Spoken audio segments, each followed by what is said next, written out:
Good evening, baseball fans. How you doing? How you doing? Welcome, welcome. We have the Twins and the Astros in the bottom of the ninth. Duran is on the mound, 6-2. Twins as of right now. Good one for Pablo Lopez tonight. We're going to break this game down. There's a ground ball to second, on to first. There's the first out. Twins 2 outs away from tying this up. We're going to break this game down at the conclusion. We're going to talk Rangers, Orioles.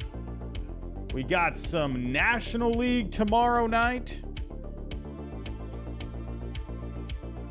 How we doing, everyone? How you doing, everyone? Good evening, good evening, good evening. Figured I'd go live here, bottom of the ninth, kind of just react to the end of this game. And it's already getting late enough, already 11:15 here on the East Coast. I got to work in the morning, so I want to get started as soon as I can. How you doing, everyone? How you doing? How's your Sunday been? Hope everyone's had a great Sunday today. There's a ground ball onto Correa. Long throw from short. He digs it out. That was actually a good dig right there. There's 2 outs for the Twins. And the Twins are 1 out away from tying this up. And I was talking about this last night. I was saying if the Twins can win this one, that's great for them because you're going home, tying up the series. That, to me, is a huge key for the Twins. So let's actually get the box score up as I react to this here. As we can see here, 6-2 Twins, 2 outs. Should be bottom of the ninth there. It says top of the ninth. But we are at the conclusion, it's looking like. And hello, everyone. Hello, hello. We got our moderators here. We got some members. How you doing, everyone? George, hello. Nicholas, hello. Jesus, how you doing? Lane, how you doing? Mason, how you doing? But everyone, I am just going live a little early because I just want to get this done as quick as I can tonight. I got to wake up early for work tomorrow. And, hey, you know how it goes. And there's a ground ball. Oh, what a stop by Correa! What a play! Oh, my! What a play by Correa! Whoa! Man! Correa just had a heck of a play. Man, it's been the Carlos Correa show here tonight. And the Pablo Lopez show. Everyone, how you doing? Welcome to the post game. And we have a tie series heading back to Minnesota. Man, oh man, that is huge. That is huge. Wow, what a play. If you are near a TV right now and you don't got the game on, please hurry up and go put that on because that was a heck of a play, man. Wow. Dang. What a throw, too. Man, that ankle's looking pretty good for Carlos Correa. Jeez, man, oh man. But let's get this one started here tonight, everyone. Thank you for joining. If you are just joining us, the game literally just ended. Carlos Correa with an amazing diving stop and a great throw to first to end the game in Houston. Man, he really gave Houston fans a reminder of what he used to be like in that Astros uniform. Man, oh man, that is just crazy. What a great game for him tonight. Great with the bat tonight. Great on the defensive side. This is why the Twins brought Carlos Correa in. And yeah, sure, the Giants went after him. The Mets went after him. He was a Giant. He was a Met. In the end, the Twins, they reaped all the benefits of they just sat back and they waited in the offseason. They were, they had pretty much accepted the fact that Correa was gone. And in the end, they stayed patient and they won those sweepstakes. So, and here we go. Look at Correa just having an amazing game here today. Fantastic performance. So, let's get into this one, everyone. Let's get into this. We might as well just start with Carlos Correa. We'll get to Pablo Lopez here in just a second, but Pablo Lopez, wow, I'm ecstatic with how he pitched tonight. But Carlos Correa, he got it started off today, had the double in the first inning, got the scoring started, had the base hit in the 5th inning, the 2 RBIs there. It's a great game here for Correa, 3 for 4, the 3 RBIs overall. That's why they wanted Carlos Correa. That's why many teams wanted Carlos Correa. In the end, they got scared off with the physicals. But this is why the Twins needed a player like this. For years and years and years, the Twins, they would make the postseason every single year. And they just could never, ever get anything done in the postseason. And to me, yeah, sure, they have had some great players in the past. They have had the likes of, Johan Santana, guys like Torrey Hunter. They've had the Brad Radkes. They've had these really good players, but they've never had that, in my opinion, like that superstar guy that can step up for you in the postseason. And Carlos Correa is that guy. So, and you just saw firsthand why he is a game changer. Yeah, not the greatest season this year for Carlos Correa. To me, there was just a lot of stuff going on mechanically with him, timing issues. I'm not sure, probably dealing with some health stuff, maybe more than we knew about. So, in the end, Carlos Correa, he's playing when it matters most. Gotta love what he's doing.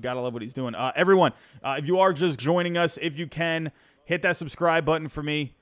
If you are new, join the community, join the family over here as we go live for every single night covering the postseason action. Everyone, if you can, hit the like button for me. That's really going to help out with the algorithm right now. Hit the bell notification. Share the show if you can. And I will get to our sponsor here tonight. It would be greatly appreciated if you could support our sponsor, and that's Underdog Fantasy. The link is in the description down below. Use the promo code HYDE. You get a double on your first deposit up to $100. I'll talk about that in just a little bit. And we are partners as well with SeatGeek. Use my code HYDE. You get $20 off on your first purchase, whether you're going to a postseason baseball game, any football games, or right in the thick of football season. My Patriots stink. Don't go to any Patriots games right now, but go check that out. There's a whole bunch of different tickets you can get on SeatGeek. So let's get to it here.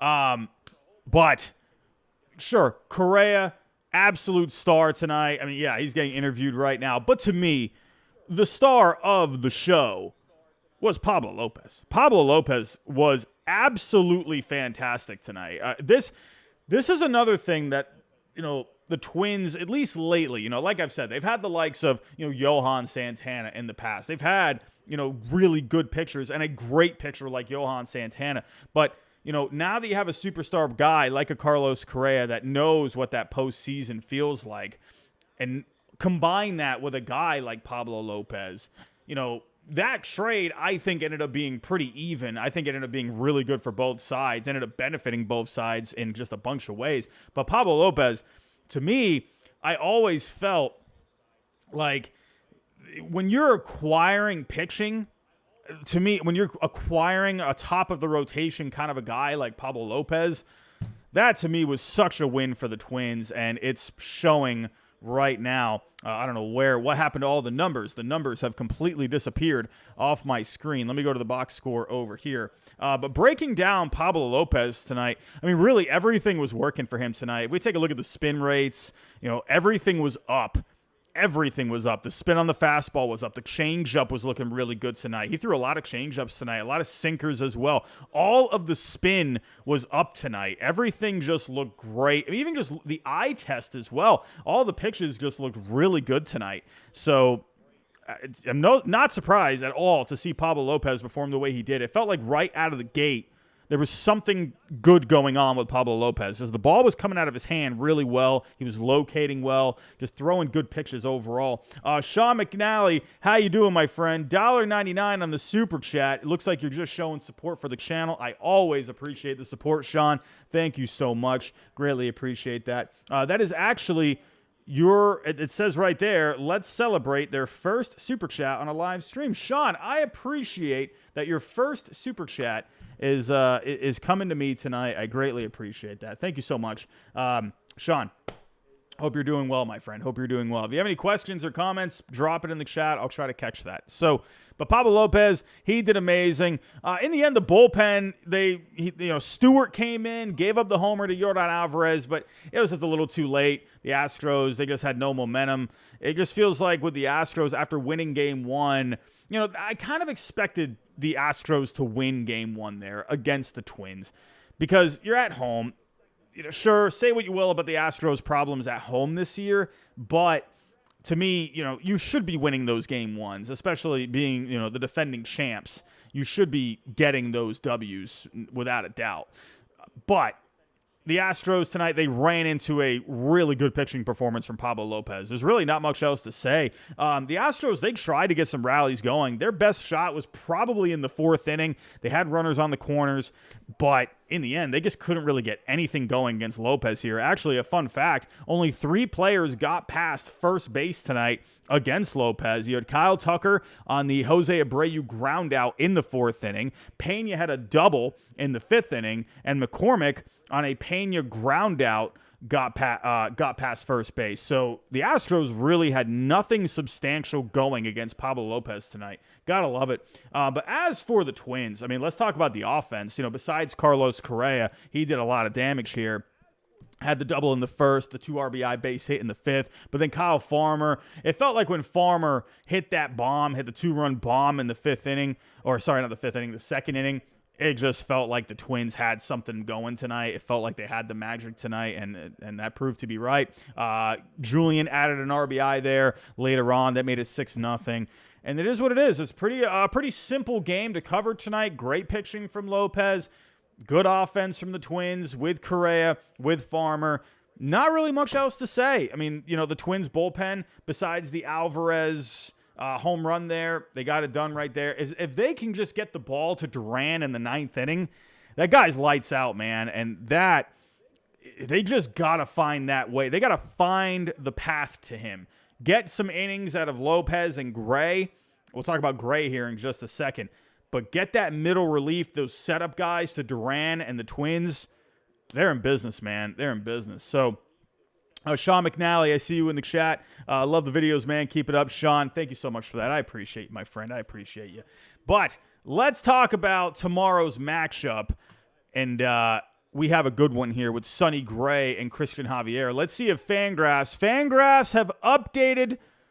They have updated their projections here for the rest of this series. It is now a tied series. The Astros still have the edge when it comes to winning this series. 56.8% going to the Astros, 43.2% going to the Twins. So actually, this calls right now for a poll. We got to do a poll. We're going to try and get these polls going here. So let's go take a look-see. Here we go. So looking at Game 3, I'm just going to ask a simple question, right? Twins or Astros, Game 3. We're going home to Minnesota. Right now, you are all heavily in favor of the Twins. You were very much in favor of the Twins in last night's, or no, sorry, I take that back. You were very much in favor of the Astros last night in that poll. Have your minds changed a little bit? Let's see. I'm already seeing 30 votes, and already your minds have been, looks like they've been changed a little bit. Everyone was leaning Astros after that, after the Game 1 win, but now you're all leaning to the Twins. So that's really interesting. But while you guys are working on that poll, I'm going to go over tomorrow's game.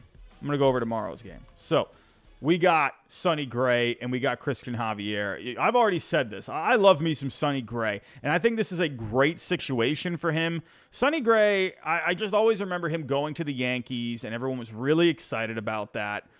And then all of a sudden, he just fell apart, and it just felt like there was just something about being in New York. There was just something with the atmosphere there. He just looked like a completely different picture. Was that really Sonny Gray, the mentality? Maybe, or was that the Yankees with the way they handled him? Maybe a little bit of both. I always like to think of somewhere in the middle. And to me, Sonny Gray, that just didn't work out. But to me, I think the more comfortable Sonny Gray is, the more he can just get locked into his game, the better the game you're gonna get out of him. Sonny Gray has been really good this year. If you take a look at the numbers, he's had a phenomenal year. He's one of the best pitchers in baseball this year. 32 starts, just under 200 innings pitched, a 2.79 ERA, a 2.83 FIP. Looking at the strikeouts, right around 9 strikeouts per 9, 2.5 walks per 9. The home runs per 9, have been so good this year. This guy does not give up any big knocks at all. That's a big thing I love about Sonny Gray. He keeps the ball in the yard. And then in his last start, he did really well there in the wild card round against the Blue Jays. He went 5 strong. So to me, I think Sonny Gray, he's got himself a nice matchup tomorrow, being at home.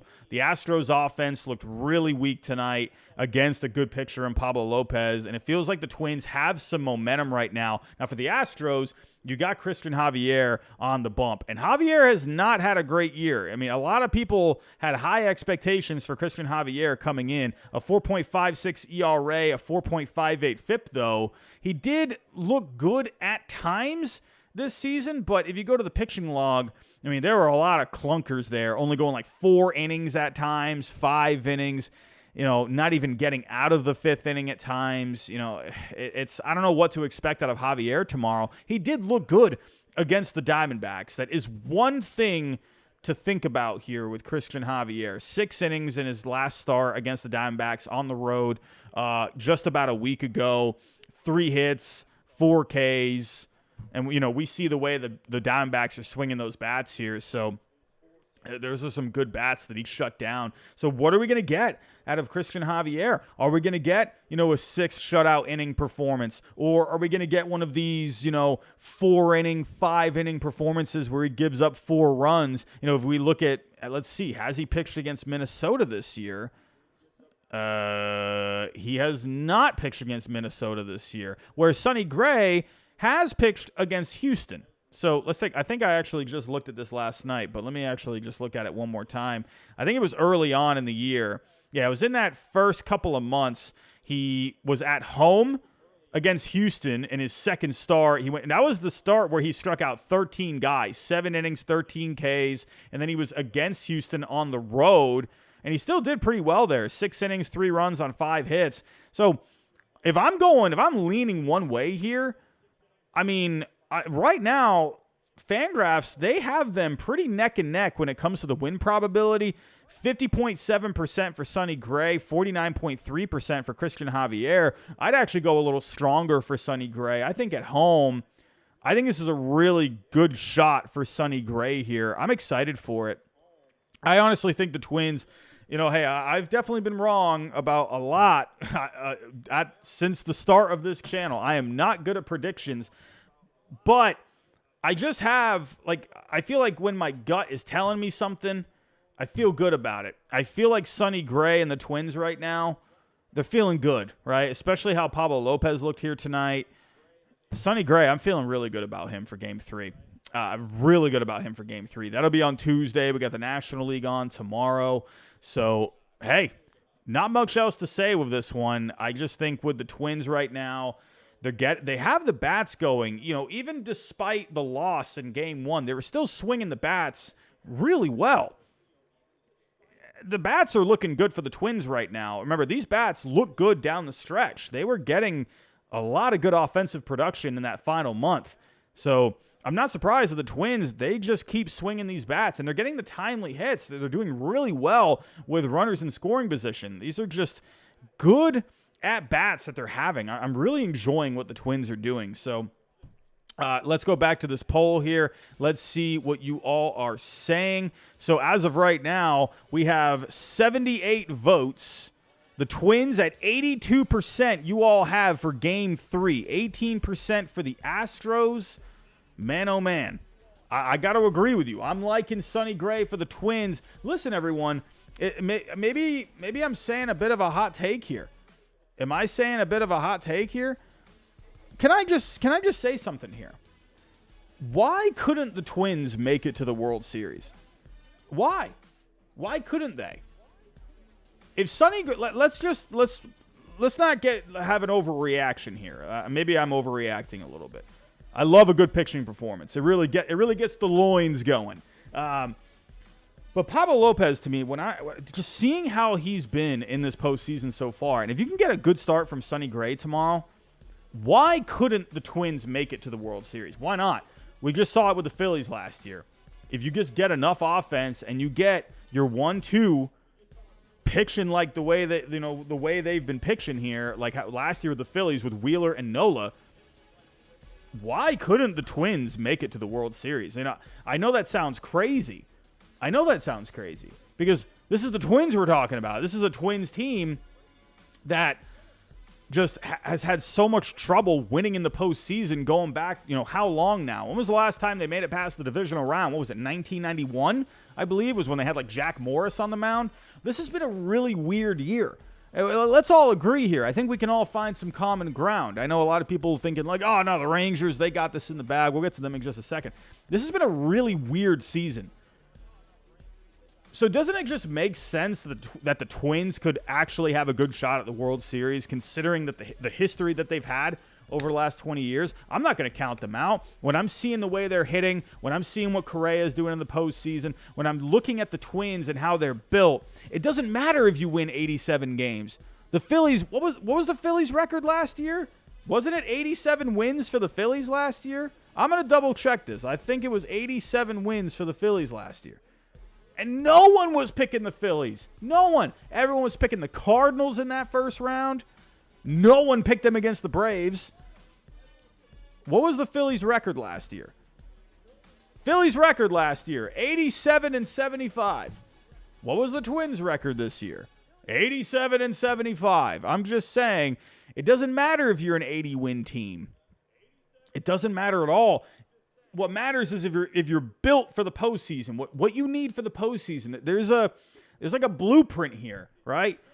You got good starting pitching at the top of the rotation, a good 1-2 punch, have at least a decent 3, right? Where maybe that third guy can give you maybe 4 innings, maybe 3. Kind of like what Ranger Suarez did for the Phillies, get a few innings, go into the 4th inning, get another guy to come in, really utilize that bullpen.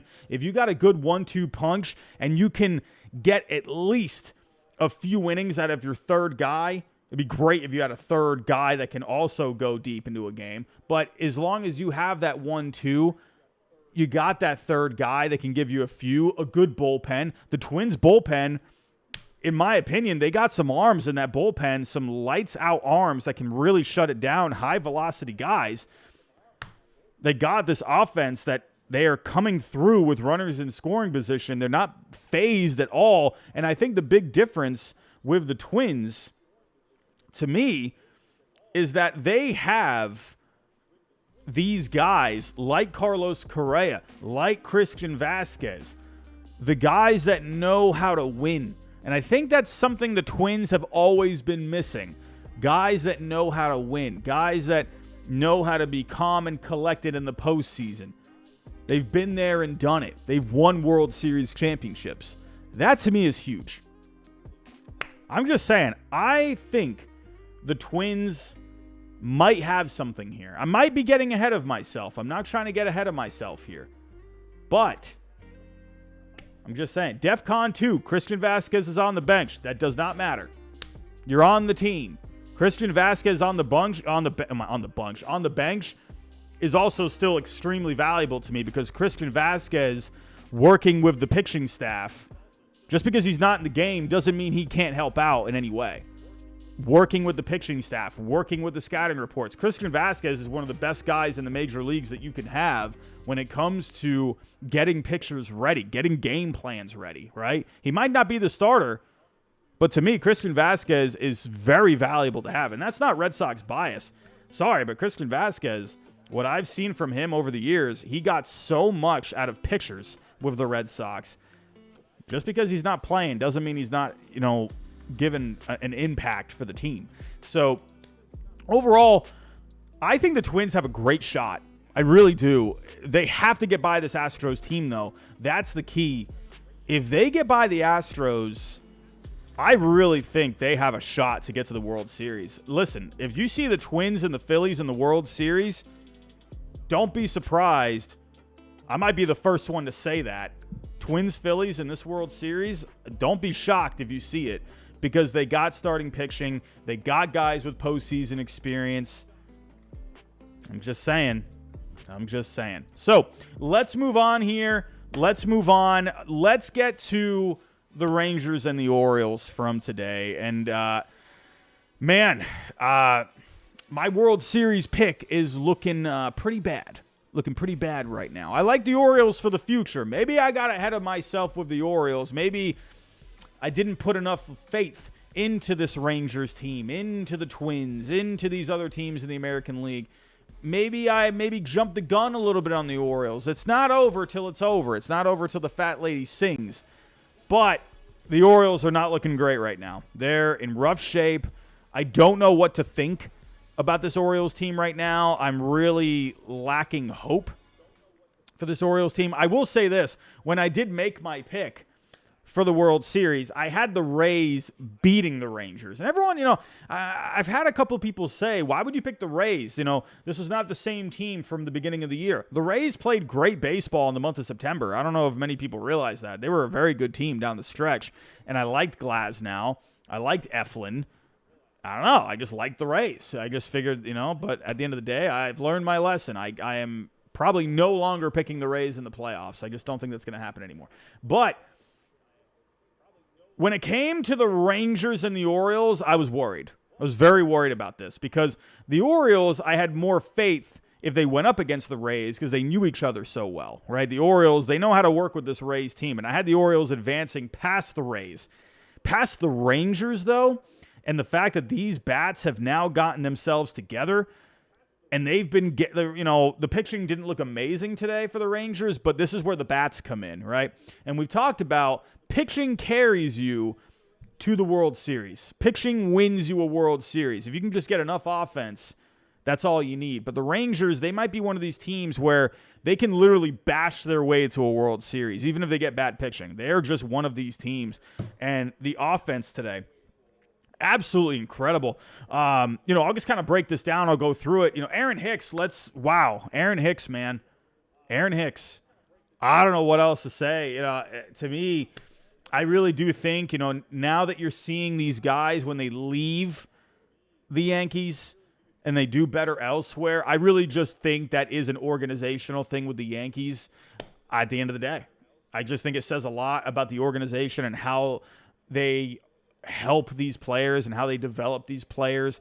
In the end, I just think the Yankees, man, that they need to figure something out over there because Aaron Hicks, he has been doing amazing with the Orioles. And today he came up huge for them, man. 5 RBIs on the day. He got it started with a 2 RBI base hit, had the home run later on, the 3-run shot, 5 RBIs on the day. A great day for Aaron Hicks overall. The problem today, they got a Gunnar Henderson. He got in on the action today. He got 2 hits there, scored 3, had the home run. What inning did he? Well, no, he homered yesterday. No, he did homer today. He homered in the 5th inning today. So Gunnar Henderson, he did what he had to do after getting thrown out yesterday. He came up in a big spot for them today. But to me, man, when the Orioles, with these bats with the Rangers, they have to pitch. And the problem today, I think it just really showed it's really hard to rely. And I know this might be common sense to a lot of people, but we have seen rookies step up in the past in the postseason, and I thought maybe Grayson Rodriguez could have something today. In the end, it clearly showed the rookie status on Grayson Rodriguez. This guy is going to be a really good pitcher in the major leagues. He's just not there yet. The stuff is there. The velocity's there. The off-speed stuff is there. He's nasty, but he needs to figure out how to pitch in the major leagues. And it really showed today. 1 2/3 innings pitched, 6 hits, 5 earned, 4 walks today. He just had no command. He did not know how to work with these Rangers hitters today. And can you really say anything against him? I mean, who can work against these Rangers hitters right now? This Rangers lineup is just stupid at the moment. The plate discipline from these guys today, 11 walks on the day. That is crazy. That's absolutely crazy. I think that might have been a postseason record for a single game. Was that a postseason? I know Corey Seager, he set a record today for 5 walks in a game. Corey Seager is just stupid in the postseason. Corey Seager, holy cow, man. If he is, I'm going to say this right now. If Corey Seager has a healthy season next year, I'm picking him for MVP. To me, if he is just healthy, to me, he's MVP. I think he had a really good shot at winning MVP this year if he played more. I mean, just look at the numbers that he had. I mean, it's Corey Seager. He's just on another level. 5 walks in a postseason game. I mean, when you think of walks in the postseason, think of Barry Bonds from 2002. I mean, I'm just saying. Corey Seager, 5 walks. But in the end, the Orioles pitching, they just had a really rough time with the Rangers today. 11 runs from the Rangers today. Absolute offensive onslaught. This is what I worried about with the Orioles. I went with them. I went with them for to raise that pennant in the American League.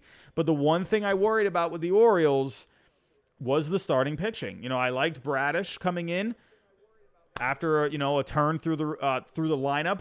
Bradish, he had trouble. Grayson Rodriguez, he had trouble right from the start today. You got Kyle Gibson tomorrow. I'm just worried about the starting pitching with the Orioles. I was worried coming in. In the end, the Rangers offense, though, it's just nasty. I mean, Mitch Garver with a huge day, a grand slam, 5 RBIs on the day, had another RBI base hit in the second inning. Josh Young is doing really well, went 2 for 4, 2 RBIs today. Hyde, Garcia, Semien RBIs. They've scored 25 runs through 4 games so far. Listen, this Rangers offense is legit. The Orioles offense did show some life here today, so I think that gives you hope for a Game 3.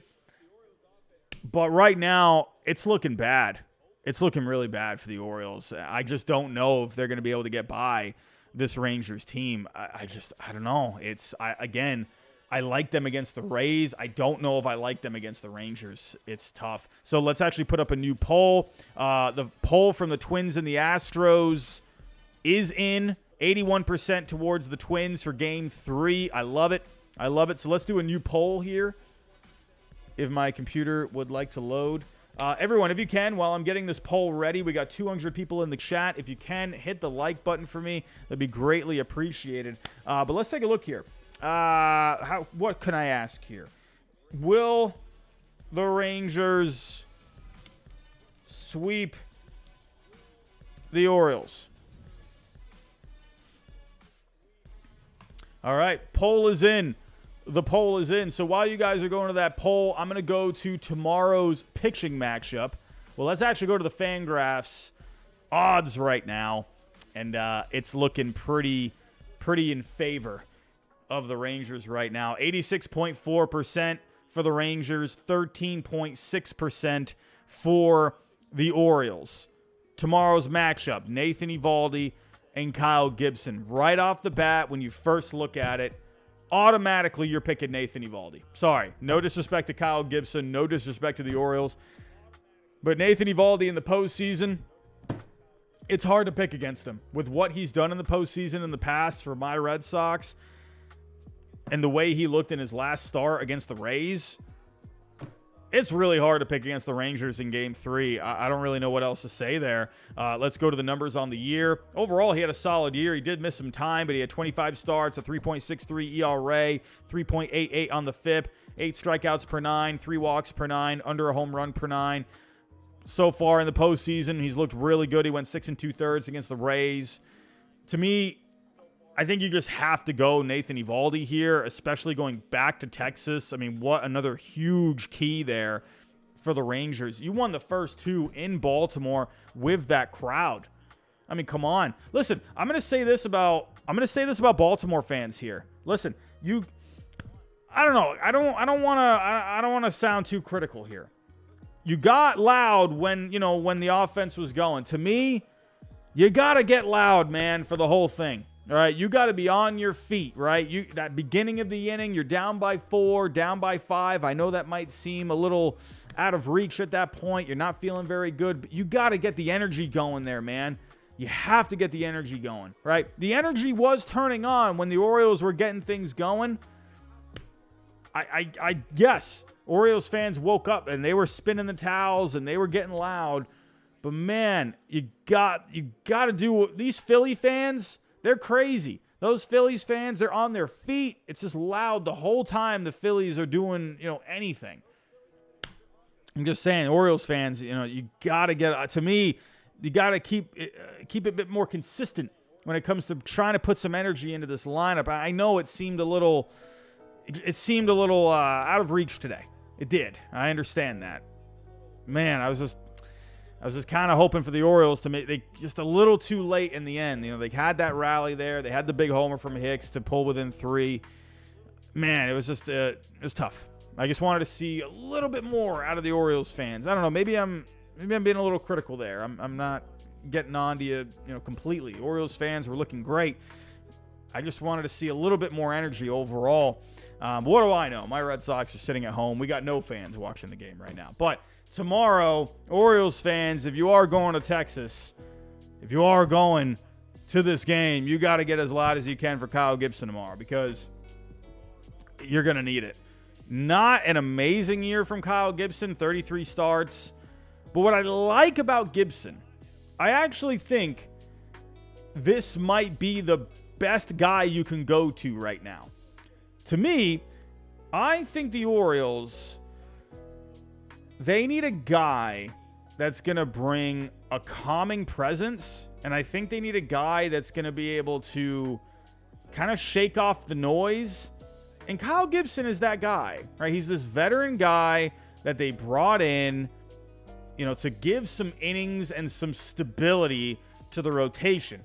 And this is what Kyle Gibson needs to do in Game 3. He needs to bring stability. He needs to put the Orioles back on track. I know it looks easy to pick Eovaldi in this one, but don't count out Kyle Gibson. Don't count him out. He pitched a couple of times in the playoffs last year with the Phillies. Did pitch in the World Series last year. So he had a bit of a taste. I think Kyle Gibson can give you a pretty solid start in Game 3. Now, I'm looking at the FIP. I'm looking at a 4.13 FIP. You know, I think Kyle Gibson, if he can go 6 innings, 2 earned, 3 earned, let these Orioles bats try to get something going, I think the Orioles have a chance in Game 3. Like I've said earlier, you know, we've seen some weird stuff this postseason. I mean, honestly, to me, with all this weird stuff we've been seeing this season, would it really be a surprise to see the home team lose 2 and then the other home team to lose 2? Could we end up seeing a Game 5? I wouldn't be surprised. I feel like we've seen everything this year. Why couldn't we see a Game 5? I will say this, with this Orioles team, the way I'm looking at Game 3 for the Orioles, I'm thinking of Kevin Millar from back in 2004. Don't let us win Game 3, or for that, in their case, don't let them win Game 4. Because to me, if the Orioles, if they can pull this one off tomorrow, or not tomorrow, on Tuesday, if they can pull off Game 3 and they can survive, then you have a matchup against Dane Dunning, who, you know, Dane Dunning, he can be pretty solid, but he's not going to, I think, really blow you away. And you're going up with, you know, Dean Kramer there, who has, I feel like they've been kind of around the same level this year. I think Dane Dunning's been a little bit better. But Dean Kramer, he's a guy that can go out there and do something for you. But I think this could end up being a bullpen game if it makes it to the Game 4. And, you know, if you're looking at bats, yeah, the Rangers bats, they're looking a lot better right now. But at least you know the Orioles have a chance because they can drive in some runs too, right? It's not like this Orioles team is completely flat with the bats. They can hit, right? I'm just saying, if you can make it to a Game 4, you know, with Dean Kramer, a 4.51 FIP this year, Dane Dunning, a 4.27 FIP. You know, yeah, better ERA for Dane Dunning than Kramer. But you'd have a shot in Game 4. It's not like you're completely out of it. Anything can happen when, you know, you got a matchup like this, in my opinion. These are two guys, I feel like if you can get 4 innings out of them in a postseason game, I think you're feeling all right. And then, if you can make it back to Baltimore with Jordan Montgomery and Kyle Bradish, I'm just saying. All I'm saying here is don't let the Orioles win Game 3. Because I think that actually could spell disaster for the Rangers, right? The Rangers got momentum right now. They're looking good right now. Don't let the Orioles win Game 3. I'm not saying the Rangers are going to lose this series if they lose Game 3. But I'd feel a little uncomfortable, honestly. I'd feel a little uncomfortable. going into a game 4 with Dunning and Kramer, that could end up being a slugfest. I would feel confident in the Rangers offense in that game. But in that situation, you never know what could happen. We'll have to see how this goes. I don't think it's over just yet, but it definitely is feeling like a really good situation for the Rangers right now. In the end, could we end up seeing this Rangers team? Just, again, it's a weird season. We look at what the Rangers were doing this year. They got off to just an incredible start. They just did so poorly at one point. And, you know, and then they just barely got in the last couple of weeks. And all of a sudden, they're looking like a World Series favorite right now. We'll have to see. We'll have to see how this goes. So, everyone, I've pretty much given all of my thoughts on both games today. I'm going to go over the games for tomorrow. We got Phillies and Braves tomorrow. Right now, the Phillies, according to Fangraphs, they got a 55% chance of winning this series. In my opinion, the Phillies just made the statement of the century, winning in Atlanta against Spencer Strider. You got a good one tomorrow with Zach Wheeler and Max Fried. Really good one. To me, it's funny because Fangraphs, they're actually giving a huge edge to Max Fried in this, which does surprise me a little bit because Fangraphs, they love Zach Wheeler. Wouldn't be surprised, honestly, to see the Braves tie this up. You know, they got a game under their belts to kind of try and get some mojo back. But to me, I do love me some Zach Wheeler. But Max Fried has looked really good too. I just hope the blister doesn't become an issue for him. We'll have to see how that goes. But that's going to be a fun one tomorrow night. And then we also got the Diamondbacks and the Dodgers. And all of a sudden, the Diamondbacks are looking like a real strength here. And wow. And to me, I think this pitching matchup is actually pretty good. Zach Gallen and Bobby Miller. Really like this matchup, honestly. I've been raving about Bobby Miller lately. Bobby Miller, to me, I think could end up twirling a really good start tomorrow. Zach Gallen, I'm just still a little iffy with Zach Gallen. And I do worry about him a little bit because he's been a little up and down over the last couple of months. He got off to a tough start against the Brewers, and with this offense with the Dodgers, they also got a game under their belts to try and get their act together. I think the Dodgers are going to come out swinging against Zach Gallen. To me, it feels like a Dodgers win in this one. You know, we all know with Kershaw. Kershaw, to me, is not a... Everyone, yes, we all know what he's like in the postseason, but I think the reason for that is Clayton Kershaw is not built for the postseason.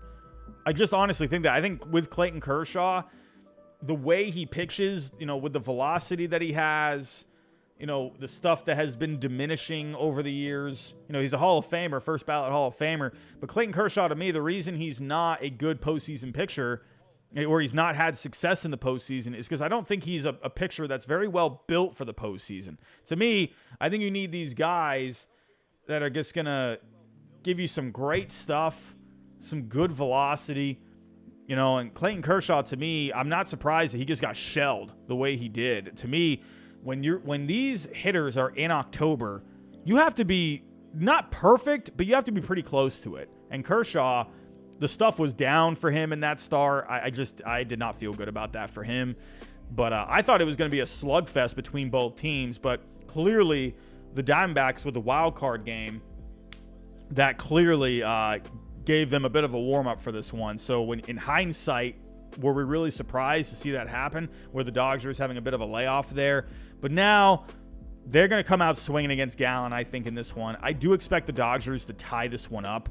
It's going to be interesting. I think that's going to be a good game to watch. So everyone, if you can, hit the like button for me. The goal for tonight is 100 likes. If you can help us get to 100 likes, I will be a happy boy. We're at 73 likes right now. If you can help us get to 100, I will love you forever. But everyone, we actually do have some news. It's not just postseason action here. We got some news as well. And Mark Topkin of the Tampa Bay Times, he's got a little something for us on Tyler Glasnow and Manuel Margot.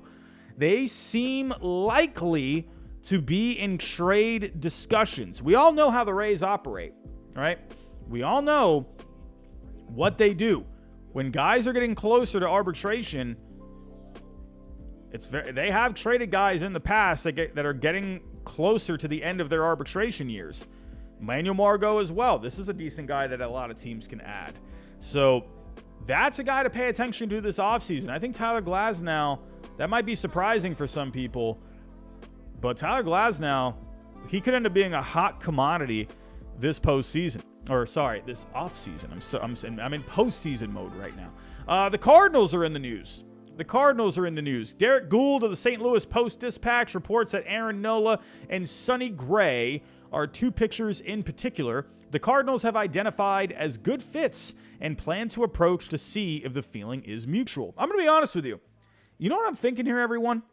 I know we got some Rangers fans here in the chat.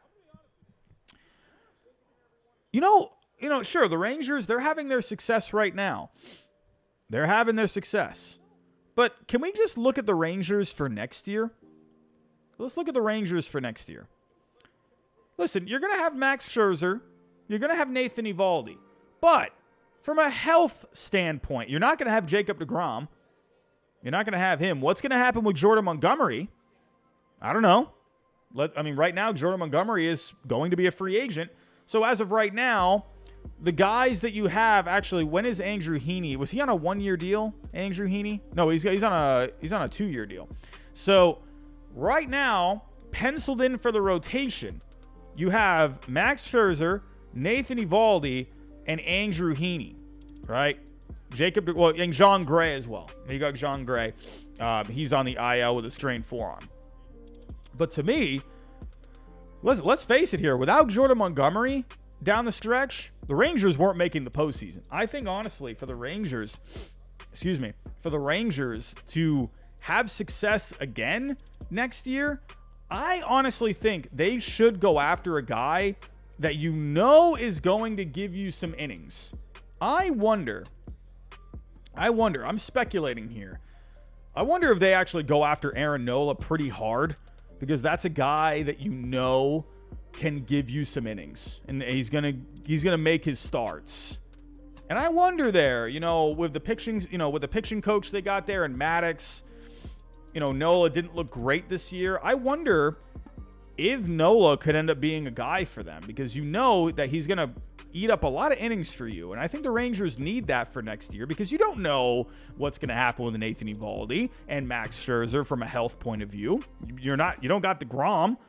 So I think Nola would be a good target for them, because again, he eats innings. I don't think Gray as much. I could see Sonny Gray maybe going to the Cardinals. I don't know why. It just looks like a good fit to me. Sonny Gray in a Cardinals uniform. It just looks right.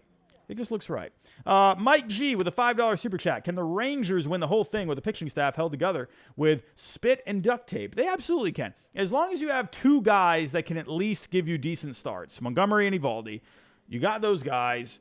And you if they make it to the next round, I would imagine Max Scherzer is going to be on that roster, because he has been pitching bullpens. I would think Max Scherzer is going to be on the ALCS roster if the Rangers make it to that point. Right now, they're 1 win away. Let's see if they can hold on. So, yeah, they absolutely can, right? This offense is hot. If they just get enough pitching. And the bullpen, sure, the bullpen, they had some issues here today. It wasn't the best pitching today for the Rangers, but the offense really helped them out today. I absolutely think they can. Why couldn't the Rangers win the whole thing? It would be tough against the Phillies with that pitching, in my opinion, if the Phillies make it to that point, or if the Braves with Strider and Fried. I think the National League right now, if the Rangers were to make it, to me, when you're looking at, the 4 teams of the National League, they all got some pretty good pitching. Maybe not the Dodgers. The Dodgers are a little thin, right? The Dodgers are a very similar team to the Rangers, where the Dodgers have the better bullpen, but good lineup. Starting pitching is a little on the thinner side, kind of like the Rangers, right? The Dodgers do have the better bullpen, but yeah, I don't see why the Rangers couldn't win it, or why not? Because that offense is nuts. So we'll have to see. Mike G, thank you so much. But back to the news. Cardinals interested in Nola and Gray. I'm personally speculating that the Rangers go after Aaron Nola, because I think the Rangers are looking at next year and they're like, man, Can't trust Scherzer. Evaldi's missed some time this year. He's had health problems in the past. Maybe we need to go get a guy like Nola. And the Rangers will spend money. They will. In other news, the Chicago Cubs, David Ross is in the news. Club officials remained steadfast in their support of the manager, with both Chairman Tom Ricketts and the President of Baseball Operations, Jed Hoyer, backing Ross as the club's manager heading into 2024. The Athletics, Sahadev Sharma and Patrick Mooney indicate that Ross's spot as manager is less certain in the long term, saying that the bottom line is that the 2024 team has to win, or else Hoyer may be forced to look in another direction. So that's something interesting. I don't think David Ross is going to be out. I didn't think he was going to be out. But I do think next year they're going to want to see some results. They're going to have to do something this offseason in regards to replacing Cody Bellinger. What's going to happen with Marcus Stroman? I do think they need to add pitching. I really think they need to add pitching. With Justin Steele, he's established himself as the ace of that team. I think the Cubs are very likely to add someone, a starter, this offseason. So let's take a look here. We got the Red Sox in the news. It's always fun to talk about my Red Sox. So taking a look here, Sean McAdam spoke to Sam Kennedy regarding the club's preferences in their search and made clear that the club is open to a hire who doesn't have experience as the top decision maker in a front office. Kennedy referred to past experience in a front office leadership role as definitely not a requirement, before referencing GMs from around the league who had success in their first job as a top front office executive, including Brian Cashman and Theo Epstein. All right.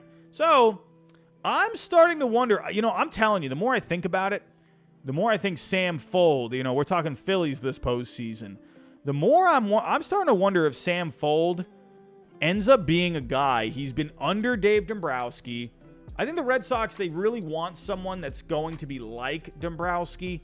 And Sam Fold has absolutely gotten the experience with him in the last couple of years. We all know what Dombrowski can do. He can go out there and he can land the big names.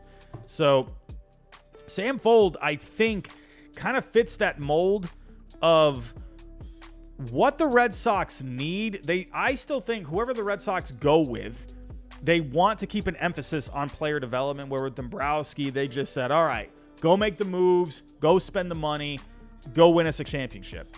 I think they want a little bit more in the middle this time. They want, someone like Hyde Bloom who can get the player development going, build the farm system back up again. They want a guy that focuses on that, but they want a guy that's going to be able to land the big tickets, right? And Fold, I think under Dave Dombrowski, seeing how he's been able to operate, seeing how he's been able to negotiate deals, get deals done, Sam Fold seems to be, in my opinion, the more I think about it, seems to be that guy, right? And then they also mentioned Brandon Gomes here as well. Wouldn't be surprised with Brandon Gomes. And then you also have Eddie Romero, who's already with the Red Sox. So I could definitely see something like this. Mike Hazen recently signed the extension with the Diamondbacks. I didn't think he was going to be leaving, but this is going to be interesting. Personally, right now, the way my gut is feeling, I think Sam Fold ends up being the guy. But we also have some news here. We also have some news on a certain player. And everyone, I was sad reading this today. But hold on a second. Let me pull this up. Here we go. Ugh. Everyone, I didn't need this news today. I didn't need to wake up to this today. Hold on, I got to get the pop-up blocker removed. Everyone, we've been seeing some chatter with the Red Sox and Shohei Ohtani lately. But man, oh man, it's looking like maybe the Red Sox might not be the best candidate for Ohtani, at least according to Sean McAdam. Taking a look here. And now there's, so getting kind of touching on the Shohei Ohtani Red Sox connection. Shohei Ohtani, he is sponsored by New Balance, and New Balance, their headquarters is in Boston. So people have kind of connected that, but Peter Gammons, he was reporting that the Red Sox were really going to go hard after Ohtani, and that Ohtani seemed to have some interest in Boston as well. So that is the original connection. But getting to this here, there's growing speculation in the industry that the Red Sox are indeed a team to be reckoned with less than a month before the free agent process begins. John Heyman of the New York Post said that some teams believe the Red Sox will be very much in the thick of the bidding. But Sean McAdam reported today that according to a source at a preliminary planning meeting for the Red Sox offseason, which was held last month, Ohtani was not at all a focus. That makes me sad. Now, I don't think that's really anything to be concerned about. I think Ohtani... Listen, here's the deal with Ohtani. This is the deal. Ohtani's kind of one of those guys, you go after him, and if you land him, hey, you did it. Right?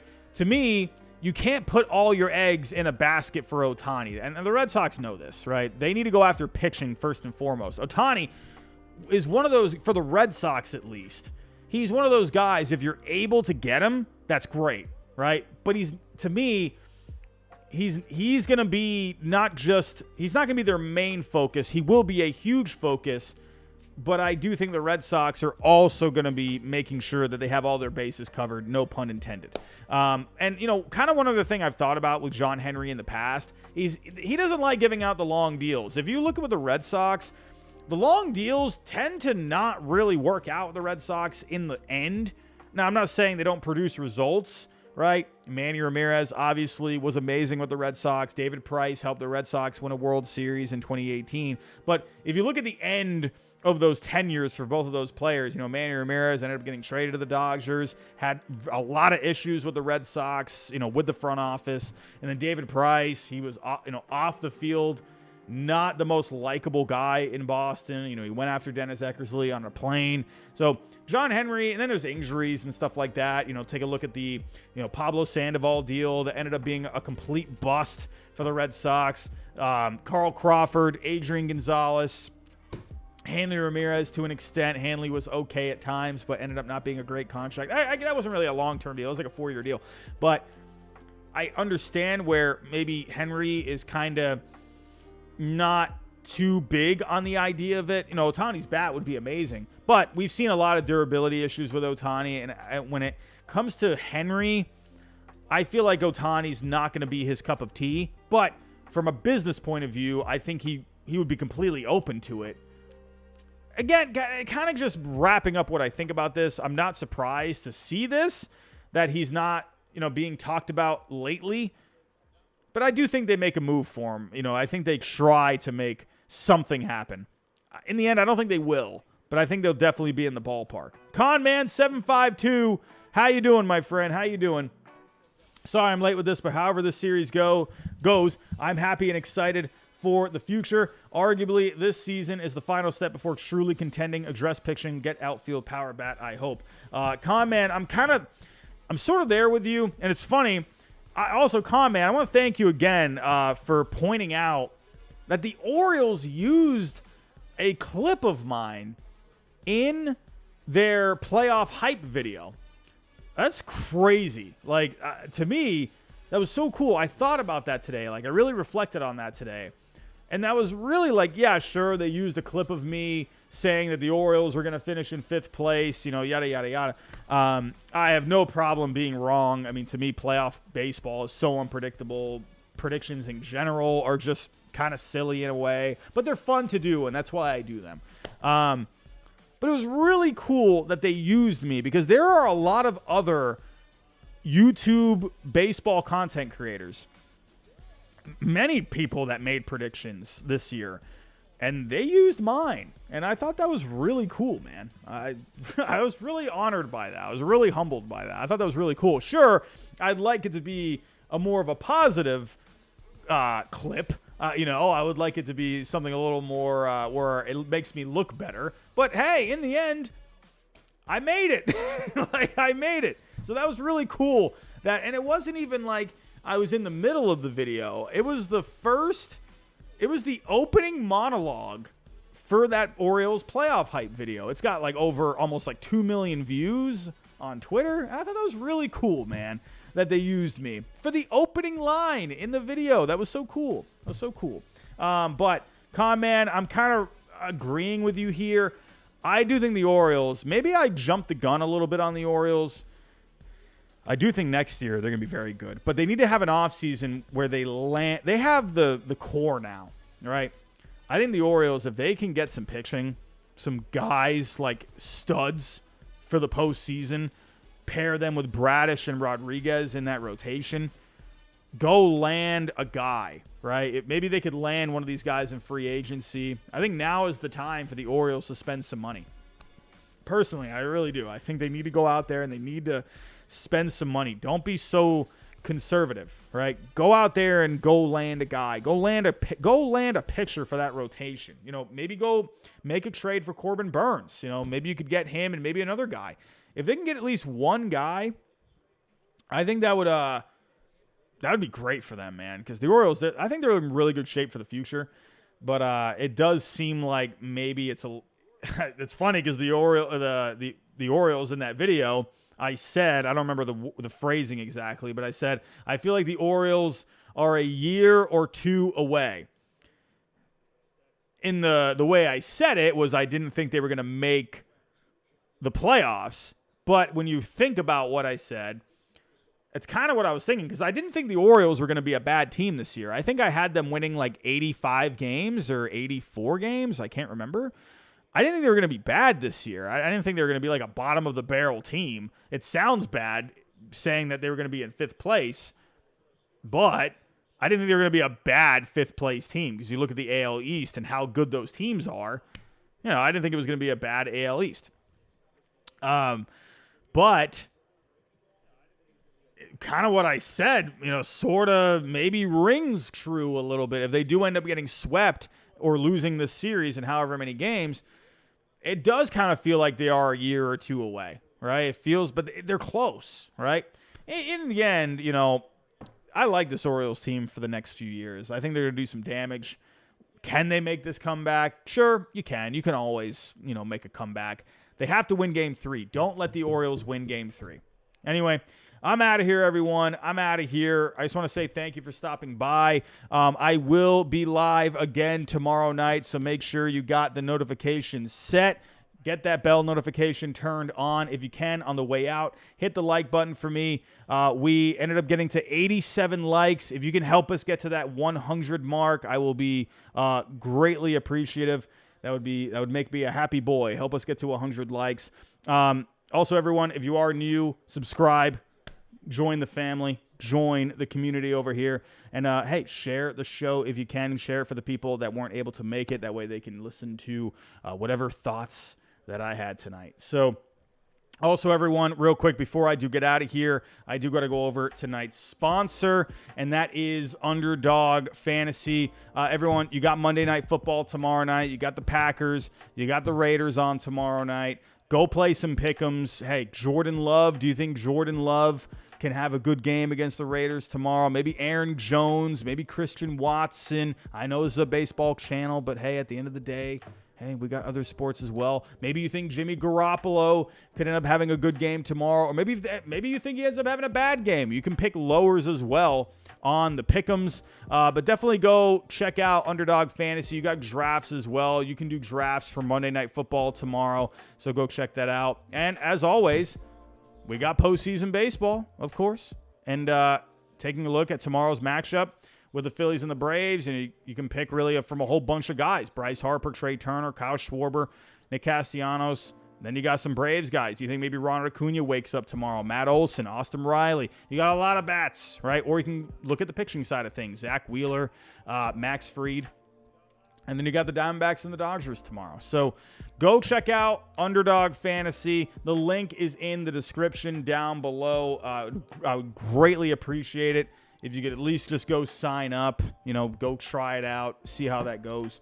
And let me know. Let me know if you have success. But as always, play responsibly. Play responsibly. Everyone, I'm out of here. I got to work in the morning. It's already past midnight here, but I want to say thank you for stopping by. Always greatly appreciate seeing all of your friendly faces. Again, one more time, if you can, hit the like button on the way out for me. That helps out with the algorithm. Everyone, I'm out of here. Thanks for stopping by tonight. I'll see you all tomorrow night. Have a great night tonight. Have a good Monday tomorrow. And as always, I'll talk to you next time.